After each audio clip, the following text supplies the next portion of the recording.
네, 저는 이제 조상호 변호사라는 그 호칭이 또 익숙한데요. 법무부 장관 정책보좌관 조상호 보좌관 모셨습니다. 안녕하십니까? 예, 안녕하세요. 조상호입니다. 네, 아유 반갑습니다. 네, 안녕하세요. 법무부 이제 가신 다음에 처음 이제 뵙는 것 같아요. 그런가요? 예, 대면 자리는 처음인 것 같은데. 그러네요. 바쁘시죠 요즘에? 아, 어떻습니까? 예, 뭐 늘 그 뭐 저희들이 바빠야 뭐 열심히 일해야 국민들이 편하다고 항상 통님께서 강조하시기 때문에 그래요. 네. 열심히 국민의 머슴으로서 열심히 일하시길 바라겠고요. 네. 제가 모신 이유는 뭐 제가 언급해 드렸듯이 이 대장동 1심 선고 나온 다음에 검찰이 이제 항소 포기한 이 부분들 여기에 대해서 검사들의 집단 반발이 이어지고 있는데 법무부에서 바라볼 때 이 네. 검사들의 집단 반발 예. 어떻게 지켜보고 있고 평가하고 있는지 이것도 좀 궁금합니다. 사실은 네. 이 사건이 이렇게 문제가 되는 사건인지 좀 이해할 수가 없어요. 사실은 뭐 그 이전에 뭐 여러 계속해서 뭐 이재명 정부에서 여지껏 계속 그것들을 강조해 왔잖아요. 기계적 항소하지 않는다. 네. 그다음에 만약에 잘못된 기소하고 그런 부분에 대해서 한번 법률적 평가가 있고 그 판결이 심각한 오류가 있거나 뭐 법치주의 질서 관점에서 네. 용납할 수 없는 명백한 오류가 있는 경우가 아니라면 그러면 그 판결의 어떤 내용들을 뭐 그대로 받아들이고 그대로 인정하고 그다음에 오류를 시정하고 네. 이런 방향으로 국정 철학을 펼쳐 오겠다라고 했고 실제로 그렇게 해왔어요. 이 사건이 처음이 아니고 네. 정성호 장관님 취임 이후에도 정성호 장관님이 여러 차례 페이스북에다가 본인의 의견을 쓰신 것처럼 예를 들면 국가배상소송에서 이제 계속해서 항소 상고를 포기하고 있고 뭐 그렇게 해서 저희들이 사실 빨리 배상해서 처리해야 될 금액은 빨리 배상해 드려야죠. 그래서 피해 회복을 해드려야죠. 네. 그 금액이 지금 한 몇천억 돼요. 그 부분들을 다 이렇게 해서 정리하고 있고 과거의 문제들을. 예. 그다음 또 한 가지는 뭐 이제 과거 다 아시다시피 윤석열 정부 하에 이동관 이진숙 방통위 체제에서 네. 무리하게 방송사들에게 징계를 남발해가지고 그래가지고 진행된 소송이 한 40여 건 정도 됩니다. 그 사건들도 다 항소 포기시켰거든요. 네. 그러니까 그렇게 계속해서 그 서울고검에서 소송지휘를 해가는 과정에서 장관이 소송지휘를 통해 가지고 적극적으로 항소 상고를 포기시켰습니다. 그러니까 그런 과정의 일련의 일환이고 가장 최근에 있었던 거는 이른바 막걸리 부녀 살인 사건. 네. 검사들이 뭐라고 하죠? 보통 무죄 나온 사건 항소 포기 안 된다. 보통 무죄 나온 사건들은 다 항소한다. 특히 뭐 이렇게 표현을 해요. 뭐냐면 기소를 했는데 새로운 범인이 밝혀진다거나 뭐 그런 경우 아니면 저희들은 항소 포기하지 않습니다. 보통 이런단 말이죠. 근데 실제로 그런가요? 며칠 전에 있었던 이른바 막걸리 부녀 살인 사건 같은 경우에도 지금 범인은 오리무중이에요. 다시 수사를 해야 될 판이지만 네.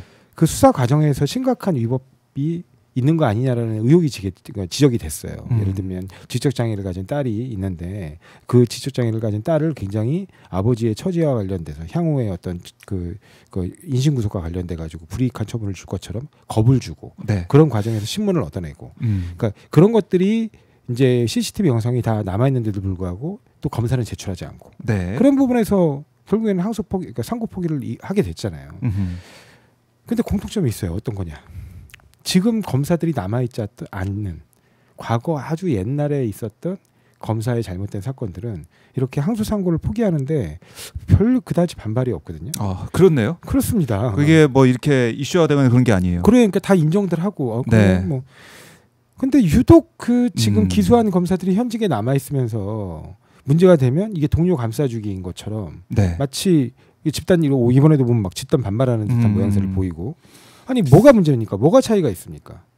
그러니까 선택적인 반발 이걸 좀 보여주고 있다는 걸 지적을 하셨는데, 네. 그러니까 정성호 장관도 뭐 이 도어 스태핑 통해서 아니면 오늘 또 예결위에서 계속 강조하고 있는 게 항소 안 해도 문제가 없다고 판단했다. 맞습니다. 또 대검에 신중히 판단해달라는 의견을 전달했다. 뭐 이런 맞습니다. 취지의 얘기를 하고 있는데 이 말을 듣고 국민의힘에서는 그게 바로 외압이다. 아니 외압이라는 건 권한 없는 사람이 예. 마치 그 지위의 힘을 빙자해가지고 그 힘을 이렇게 압력을 행사하는 걸 외압이라고 하는 거 아닙니까? 권한이 네. 있는 사람이 권한을 행사하는 게 외압이에요. 아니 애초에 정말 의견이 달라가지고 수사팀이 끝까지 그 의견을 고수하고 장관님께서 그 의견을 끝까지 받아들일 수 없는 상황이면 그때 수사지휘권을 행사하는 거잖아요.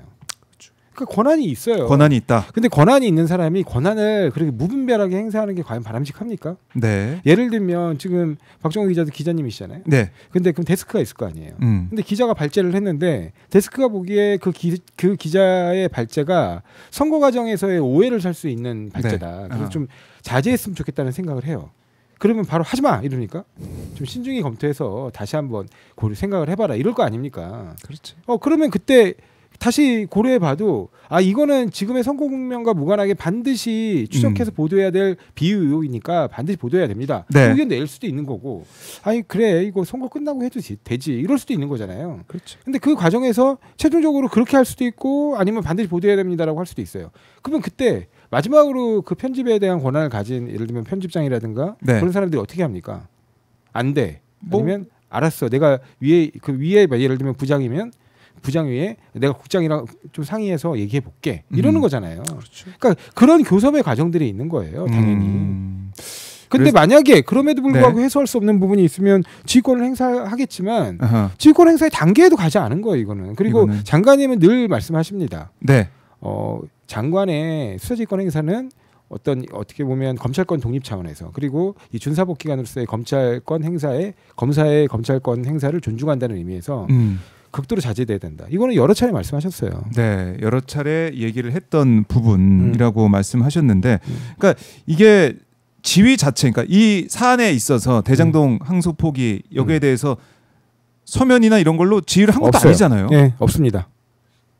그냥 법무 이 간부들 차관 포함해서 얘기를 나누고 네. 신중히 이제 판단해서 검토해서 처리하라 네. 이 정도 얘기를 한 건데 네. 여기에 대해서 정성호 장관 더 나아가서는 이재명 대통령 또 윗선 개입이 있는 게 아니라 이런 주장을 국민의힘 하고 있는데 맞지 않다라고 정리를 해보겠고 자 이제 대장동 사건 이 내용으로 좀 들어가 보면. 네.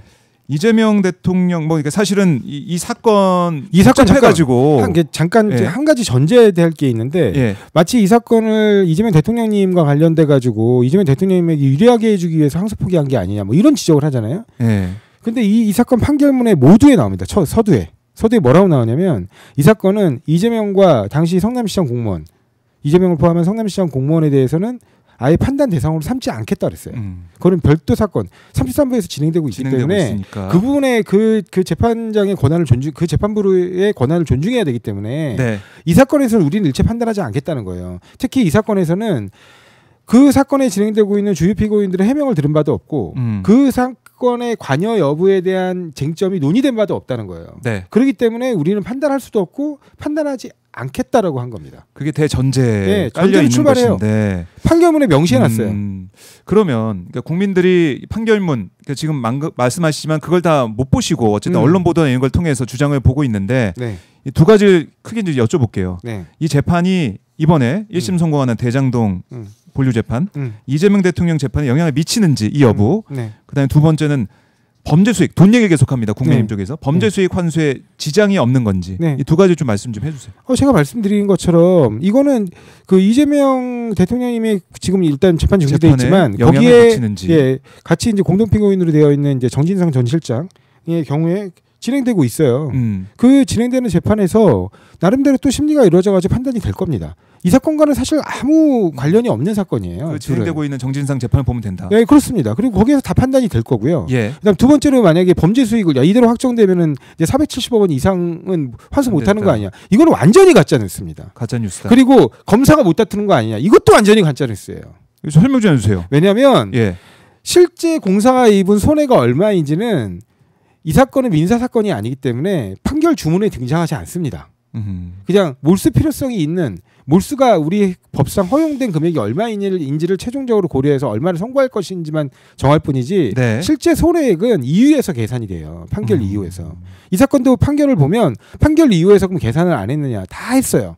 다 해서 최종적으로 공사가 손해를 입은 금액 그중에서 공사가 이미 가져온 금액 1,800억을 제외한 나머지 환수하지 못한 금액이 얼마냐? 네. 그게 1,128억이라고 특정을 해놨습니다. 1,128억. 예, 471억이 아니에요. 예. 1,128억 추진 금액이 아닙니다. 네. 그 1,128억이 되어 있고 항소심에 올라가서 검사는 그보다 더 큰 손해를 입었다라고 주장해서 다툴 수는 있어요, 당연히.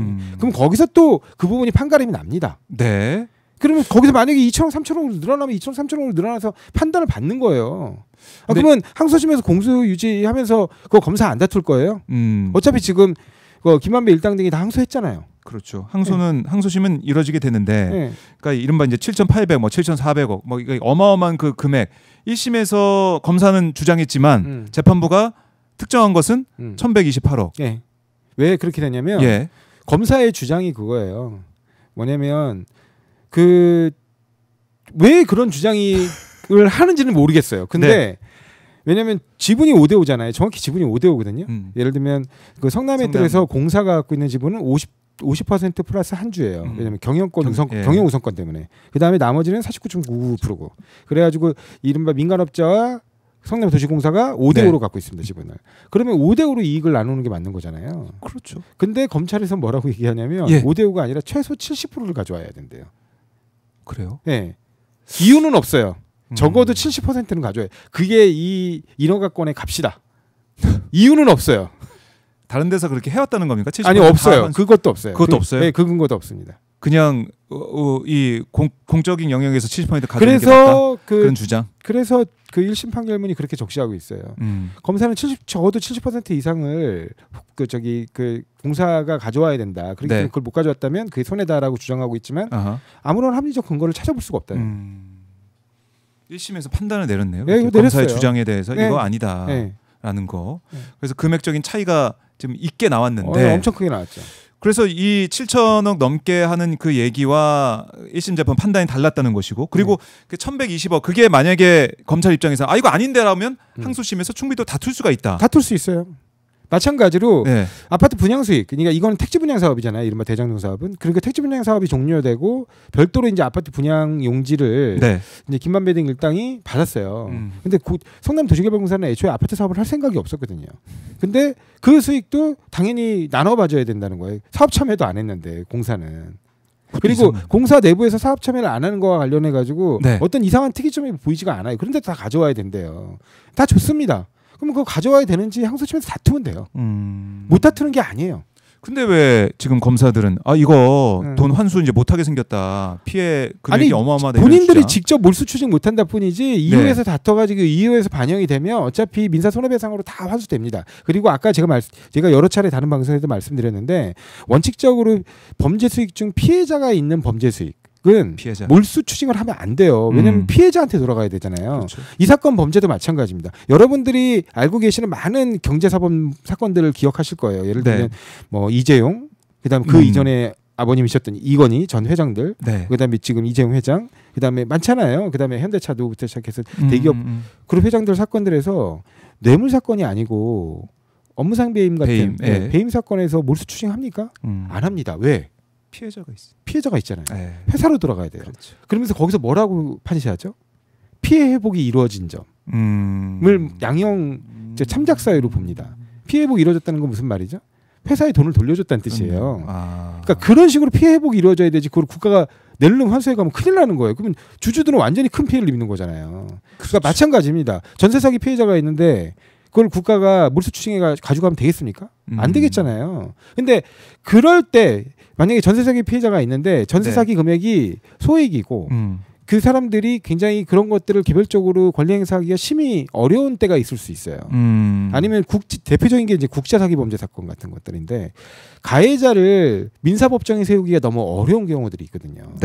그럴 때 이제 예외적으로 거기서 이제 법은 어떻게 표현하냐면 피해자가 직접 본인이 권리를 행사해서 피해 구제를 받기 심히 곤란한 경우라고 해요. 그때는 정부가 대신 나서서 몰수해서 추징한 다음에 환부해 주는 거죠. 근데 대기업들이 그런 기업 자기가 스스로 권리 행사하는데 어려움이 있습니까? 그렇죠. 없잖아요. 그러니까 몰수 추징 안 하는 거예요. 마찬가지입니다. 공사가 능력이 없습니까? 그리고 몰수 추징 안 합니까? 지금 이미 손해배상 소송을 제기했어요. 한 4건, 5건 정도가 병합되어 있는 걸로 알고 있고요. 계속 추가 제기하고 추가 제기해서 그다음에 가압류 조치 등도 다 해놨습니다. 근데 뭐가 문제입니까? 그리고 가장 중요한 건 형사 판결은 각자 책임 원칙이기 때문에 연대에서 배상 책임을 물릴 수가 없어요. 그렇지만 민사는 연대 배상 책임이 가능합니다. 아니 연대 배상 책임으로 합니다. 다. 민법 760조에 따라. 그러니까 지금 오늘도 이제 국민의힘에서는 7,800억 그 얘기를 계속 하고 있던데 가짜 뉴스. 완전 가짜 뉴스입니다. 그건. 그리고 환수 못한다는 것도 같지 않았어? 그다음에 네. 검사가 항소심에서 이 피해액을 다투지 못한다는 것도 같지 않았습니다. 항소심에서 열심히 다투면 됩니다. 지금보다 예. 더 올릴 수 있어요. 그렇게 지금 뭐 저기 물수 추징이 안 돼가지고 이 범죄 피해 수익이 환수가 안 될까봐 너무 고민하고 걱정은 된다면 항소심에서 열심히 다투면 됩니다. 그러면 거기서 반영된 금액들이 다 나중에 민사 판결에서 반영해요. 네.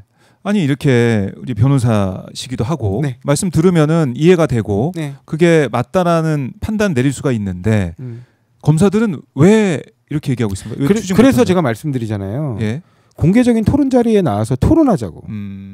그렇게 자신이 있으면 그렇죠. 누구의 주장이 맞는지 법조문 딱 세워놓고 토론하자는 거예요. 그러니까 범죄수익윤리규제법 제8조 네. 몰수, 제10조 추징, 범죄 피해 재산, 그 재산에 관한 범죄 거기에 355조, 356조 다 있습니다. 네. 횡령배임이죠. 그 재산에 대해서는 어허. 몰수할 수 없다, 추징할 수 없다. 그게 명시돼 있어요. 단지 부패재산몰수법에서 6조의 특례를 둡니다. 네. 아까 제가 말씀드린 것처럼 범죄 피해자가 여러 사정 등으로 뭐 장애인, 그죠? 뭐 그런 여러 안 되는 네. 여러 사정 등으로 스스로 피해 회복을 위한 재산적 권리 행사가 심히 곤란한 때여야 돼요. 네. 하하.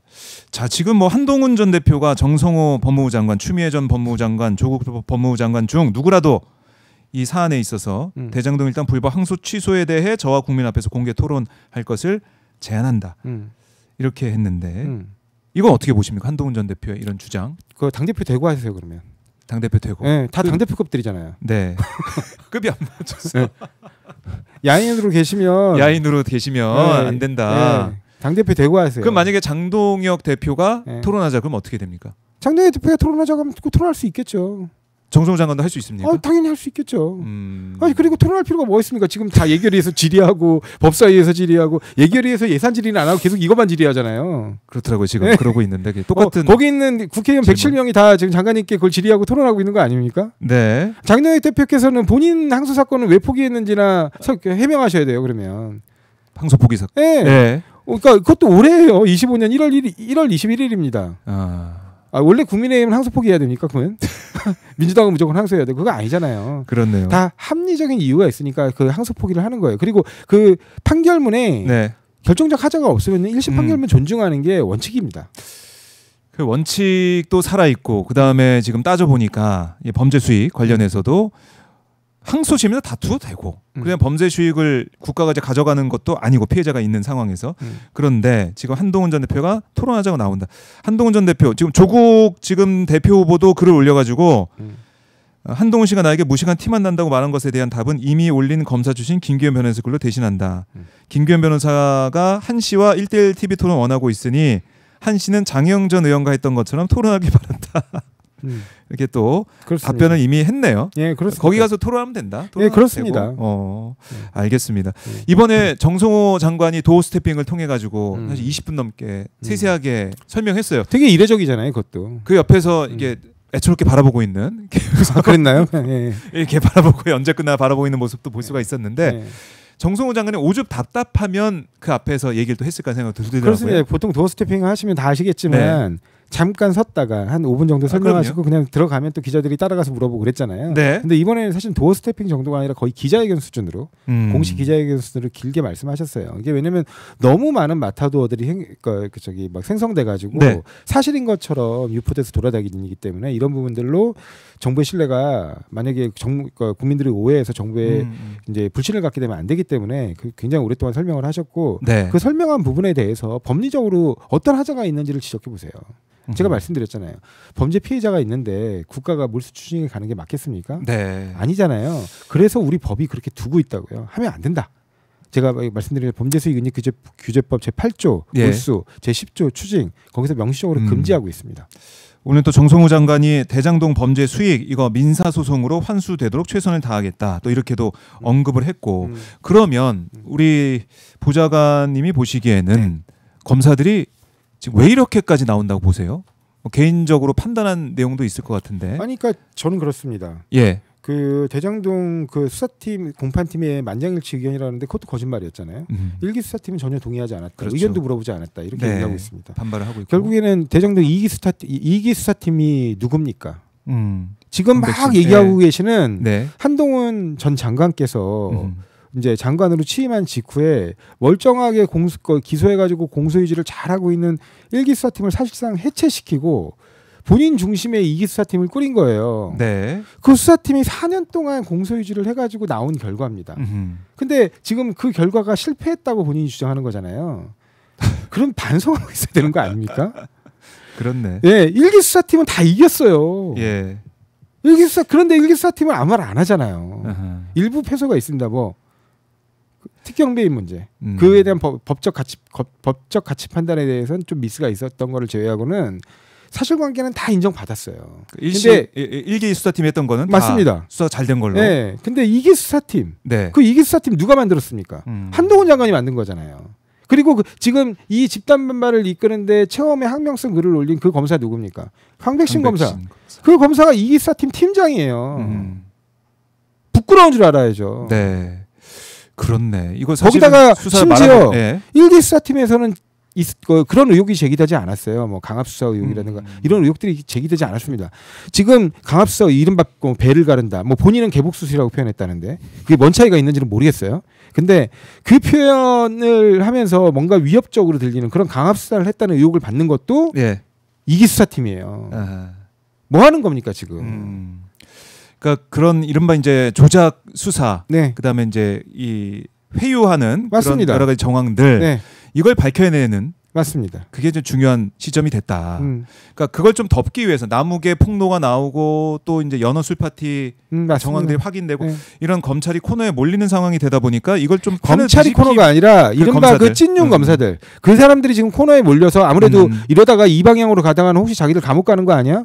이런 불안감 때문에 오히려 더 자기들이 이 사건의 주도권을 갖고 싶어서 네. 그리고 여전히 유동규라는 피고인에게 이른바 구형량 올리기라는 강력한 네. 목줄을 쥐고 싶어서 그러는 거 아니냐는 강력한 의심을 하게 되잖아요. 이렇게 되면. 의심하게 되고 그리고 한동훈 전 대표가 왜 이렇게까지 나서고 있는지도 네. 의심이 되고. 당연히 아니 왜 이렇게 나서고 있는지 의심되지는 않아요. 왜냐면 본인이 만든 팀이 실패했으니까. 근데 국민들이 바라볼 때 창피하지 않냐는 거예요. 본인이 직접 구성한 수사팀이 완패를 했어요. 그러면 일단은 사과부터 해야죠. 그러게요. 네. 제가 이거 능력 없는 애들 써가지고 왜냐면 이게 지금 결론이 잘못됐다는 거라면 능력 없는 애들 써가지고 공소유지해서 죄송합니다. 사과를 해야죠. 그렇네. 지금 이렇게 화를 내고 뭐 이 검찰이 자살했다 이런 글을 올릴 때가 아니다. 네. 본인이 자살한 거예요. 본인이. 아니 본인이 만들어서 이끈 수사팀이라니까요. 그래서 이 검사들의 이제 이 찐윤 검사들의 반발 네. 이걸 우리가 왜 이렇게까지 항소 포기에 대해서 그야말로 발작 버튼 눌린 것처럼 하고 있는지 이걸 네. 제대로 봐야 된다 이렇게 말씀하신 것이고 네. 특히 이제 검사들의 뭐 찐윤 검사들의 모습 말씀하셨지만 이게 너무 선택적이잖아요. 네. 가깝게 윤석열 풀어줄 때 심우정 네. 즉시항고 안오가 있을 때 왜 검사들 가만히 있었습니까? 거의 가만히 있었죠. 그렇죠. 그리고 김건희 무혐의 황제 조사할 때 왜 그러고 있었습니까? 그 윤석열 징계 이 소송 네. 왜 패소할 결심했습니까? 여기에 대해서 따져 물어야 되는 거 아닙니까? 뭐 그렇습니다. 네? 아까 김학의 사안도 그렇고. 네. 그러니까 제가 늘 말씀드리지만 네. 이 사건 저희들이 충분히 검토했고 그래서 1심 판결이 과거 대법원에 축적되고 누적된 판례에 기초해서 한 판결이고 네. 그 판결의 전체적인 이유를 다 꼼꼼히 읽어봐도 달리 뭐 이 판결을 반드시 취소해야 국가법 질서를 유지하는데 필요하다거나 네. 아니면 법령에서의 통일적 적용을 위해서 반드시 요구된다거나 아니면 명백히 정의감에 반해서 반드시 다퉈야 된다거나 이런 점을 발견할 수 있는 부분이 없었어요. 네. 아까 제가 장관님도 여러 차례 말씀하셨고 저도 뭐 여러 차례 말씀드리고 있지만 양형에서도 뭐가 부족합니까? 오히려 본인 검사 지금 반드시 항소해야 된다고 주장하는 그 검사들이 본인이 구형한 것보다 높게 나왔어요. 그럼 도대체 뭘 다투겠다는 거예요? 법리상 하자도 없고 그다음에 양형 선고에 있어서도 하자도 없는 이 판결의 어느 부분을 다투고 싶다는 겁니까? 그리고 최소한 정성호 장관이 수사지휘를 했다거나 이것도 아니다. 그렇습니다. 윗선의 강감이 이런 것도 아니다. 검찰 내부에서 판단하는 것이고 정 그렇게 꼭 이거 항소해야 된다 그러면 정준일 지검장이 항소하면 되는 거 아니에요? 항소하면 됩니다. 네? 항소하면 돼요. 우리가 지휘권 행사를 안 했기 때문에. 그러니까 항소하고 만약에 뭐 법무부에서라든가 누가 뭐 비판한다 그러면은 그 비판은 달게 받겠습니다. 그러면서 사퇴하면 몰라요? 아니 뭐 그런 것뿐만이 아니고 지금 저렇게 바락바락하고 있는 저 그 이른바 수사팀 검사도 항소하면 됩니다. 만약에 정준우 지검장이 하지 말라 그래도 그러면 말라 그래도 해도 됩니다. 왜냐면 우리나라 이 검사 체계는 검사 하나하나가 다 단독제 관청이기 때문에 검사가 도장 찍어서 공소장이 이제 예를 들면 항소장이 나가면 그 자체로 유효한 거예요. 내부적인 결재 절차가 없었다 하더라도 그냥 유효합니다. 다만 징계 책임이 있을 수 있겠죠. 그렇겠죠. 그걸 감사하고서라도 이게 정의라 그러면은 가는 게 또 검사의 모습 아니냐 이런 생각도 들고. 맞습니다. 그리고 그 항소에 법리상 문제가 없고 만약에 자기가 한 게 정의적으로 그러니까 결과적으로 옳았다고 하면 징계도 취소되겠죠. 그 정도의 자신감 없습니까? 검사가? 그렇네. 그럼 하지 말아야지. 언제까지 이렇게 계속해서 기계적인 항소 상고하면서 괴롭히듯이 할 겁니까? 그 정도의 법적 확신도 없으면서. 그렇네. 그리고 그런데 검사들 지금 뭐 집단 반발하고 있는데 검사도 공무원이잖아요. 이걸 계속 바라보고 그냥 있어야 되냐, 가만둬야 되냐 이런 목소리도 나오고 있어요.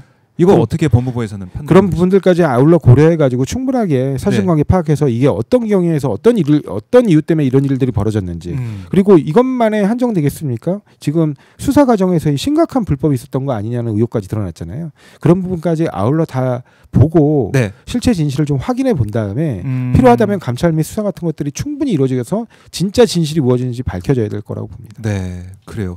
그러니까 법무부 이재명 정부 들어서 정성호 장관 체제 들어서서 지금 하나하나 국민들이 궁금해하고 의혹 가지고 있던 부분들은 밝혀내고 있는 상황 아니겠습니까? 그렇습니다. 연어술 파티도 그렇고, 그렇습니다. 그다음 교도소, 구치소에서 무슨 일이 있었는지도 밝혀내고 있는 것이고, 그렇습니다. 차근차근 해나가고 있다. 그럼요, 당연히 해나가고 있는 것뿐만 아니라 당연히 해야 되는 일입니다. 왜냐하면 국민들이 국가기관의 권력 행사 과정에서의 불법이 있었던 거 아니냐는 의혹을 갖고 계시는데 그 의혹을 명쾌하게 해결해드리지 않으면 국가는 국민 앞에서 신뢰로서 설 수가 없는 거죠. 무신불림인 거죠. 그걸 가슴에 새기고 있다. 정성호 장관이 초반에 어떻게 보면 뭐 비판도 좀 받기도 하고 많이 힘들었을 것 같은데 요즘 좀 어떠세요? 항상 저희가 말씀드리지만 최종적으로는 법적 평가를 받아야 되는 부분들이에요. 그렇잖아요. 잘못이 있으면 단죄되어야 하고. 근데 그 법적 평가를 위해서는 의혹 내지는 단순히 의혹이라는 건 합리적일 수 있어요. 근데 합리적인 의혹만으로 할 수 있는 일이 아닙니다. 그 의혹을 뒷받침하는 누구도 부정할 수 없는 증거가 확보돼야 되고요.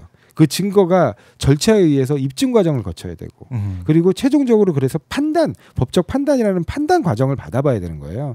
그런 거를 준비하는데 시간은 좀 불가피하다. 그런 시간이 좀 불가피하게 걸리는 부분들을 조금만 이해해 주시고 계속해서 묵묵하게 저희들이 그 진실을 찾아나가는 작업을 하고 있고 그거를 쉬거나 그다음에 뭐 속도를 갖다 늦춰하거나 그럴 생각은 추호에도 없습니다. 알겠습니다. 지금 저희가 예결위 이제 실시간으로 상황을 또 인서트로 좀 보고 있는데요. 이렇게 여야 의원들이 질의를 통해서 또 진실을 드러내고 있습니다. 함께 해주시고요. 오늘 조상호 우리 보좌관 또 이렇게 방송에서 보니까 너무나 반가웠고 앞으로도 열심히 일하는 모습 저희가 보도록 하고 또 이렇게 시청자분들과 소통을 통해 가지고 뭐가 진실이고 뭐가 거짓인지 밝혀내는 그런 일 열심히 해주시길 바라겠습니다. 국민의힘의 뭐 서지영 의원인가요? 우리 보좌관 이 방송 출연을 두고 뭐 비판하던데. 아니요, 공무원이라면 자중하라 이런 얘기도 하던데 이거 어떻게 드셨어요? 아니 부당하게 정말 가짜 뉴스에 가까운 아니면 가짜 뉴스인 부당한 마타도어로 정부를 공격하는 내용에 대해서 정부 관계자가 해명하고 설명하고 국민들에게 잘못 알려진 부분을 충분히 다시 바로잡아드리고 이러는 거는 당연히 정부 관계자로서 해야 되는 일입니다. 이게 국민과의 소통 과정이고요.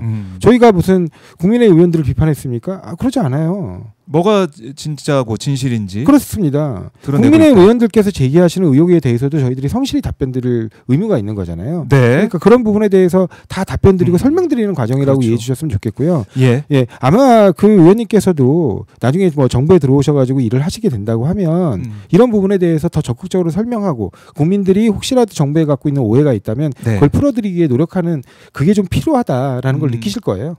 알겠습니다. 랑랑할미님이 법무부 화이팅 이렇게 댓글도 달아주셨는데 오늘 말씀 정말 잘 들었고요. 다음에 또 오셔가지고 이런 국민들이 궁금한 사항들 명쾌하게 정리 좀 해주세요. 알겠습니다. 기대하겠습니다. 알겠습니다. 끝으로 못다한 말씀이 있다면 듣고 마무리하겠습니다. 이 사건을 지금 저희 같은 경우는 그렇습니다. 이재명 정부의 기본적인 가치 철학이 남상소를 하지 말자. 그러니까 기계적 항소 상고를 하지 말자. 거기서부터 출발한 사건이고 어떤 신문은 이렇게 썼더라고요. 왜 이재명 사건부터이냐? 첫 번째로 이 사건은 이재명 대통령님 사건이 아닙니다. 네. 두 번째로 이 항소 포기가 처음 있는 일도 아닙니다. 지금 이재명 정부 출범 이후로 지속적으로 일관되게 흘러오는 그 기조에 따라 진행됐던 사건 중에 하나일 뿐이고, 두 번째로 그러면 이 사건의 경우에 어떤 특혜성으로 뭔가 잘못된 부분들이 있느냐, 눈을 씻고 찾아봐도 1심 판결의 결정적 오류를 저는 발견하지 못했어요. 그래서 검사들께서 뭐 이게 예를 들면 검사나 기타 뭐 국민의힘 의원들이나 이런 분들께서 만약에 문제를 제기하실 거라면 네. 왜 항소를 포기했냐, 누가 포기를 지시했냐, 이런 정당한 지휘권 행사 범위 내에 있으면서 서로 간의 교섭 과정에 대해서 여쭤볼 게 아니라 이 1심 판결문에 어디에 명백한 하자가 있는데 왜 이런 것조차를 다투지 않고 이른바 법치 질서를 무너뜨리느냐, 이런 부분을 지적해 주세요. 그런 부분에 대해서 충분히 설명드리겠습니다. 네. 그러니까 그런 좀 건강하고 합리적인 토론이 이루어졌으면 좋겠습니다. 네, 알겠습니다. 그 토론의 한 과정으로 또 조성호 보좌관과 말씀을 또 나눠봤습니다. 네. 말씀 잘 들었고요. 다음에 또 모시겠습니다. 예, 감사합니다. 네, 고맙습니다. 네.